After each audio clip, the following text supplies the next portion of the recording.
Hi, my name is Dan Michaeli, and I'm the co-founder and CEO of Glia, the #1 platform for intelligent banking interactions. I think that this was the year where we really saw resolution to the trade-off between efficiency and experience when it comes to banking interactions, right? So we're always having to historically decide between, do I optimize for cost or quality? And I think with the advent of AI and how fast AI is advancing and providing operational leverage to institutions, it's become very clear that there is no longer a choice. You don't have to make that painful choice anymore. You can simply apply AI across the organization, across the different stakeholders, and really resolve it once and for all, where you can have both. You can have a really efficient, cost-minded experience, as well as a very, very customer-centric, experience-focused interaction strategy. So I think that this was the year that finally sort of became resolved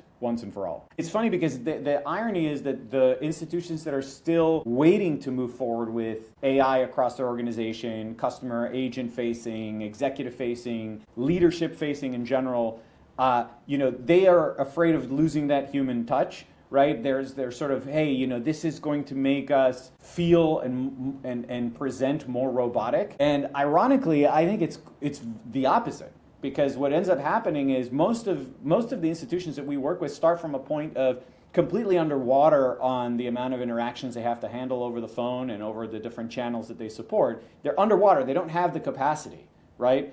And then by applying this intelligence, by applying AI across the different stakeholder groups, across the organization, all of a sudden they can come up for air for once, right? And they can say, now I'm not on this hiring treadmill. I'm not spending all this time trying to backfill positions, all this attrition that's happening in my front line. I'm able to calmly assess my capacity and say, what do I want my people to focus on? Where can I have them focus their energy so that I can come in the most human way possible, in the most high-touch way possible, now that I have that capacity, because AI is handling so much of the basic work and so much of the back-end work that I no longer need to handle. So ironically, technology makes us far more human than we ever thought possible, rather than the other way around. The vast majority of interactions that still happen are phone calls. And a lot of the phone calls that are happening are relatively low value.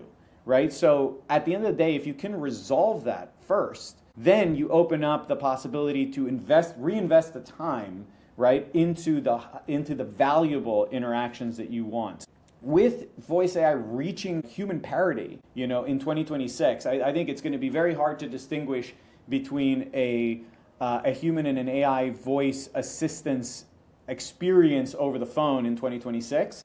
As that happens, you can really reserve the human touch for those ultra valuable interactions and open up so much more capacity if AI is handling 50%, 60, 70% of your phone calls at the front. I think that is the most important thing to embrace, because it is evolving rapidly, it is improving daily, and if you can get that in place, that creates a totally different cost structure, a totally different operational leverage for the institution.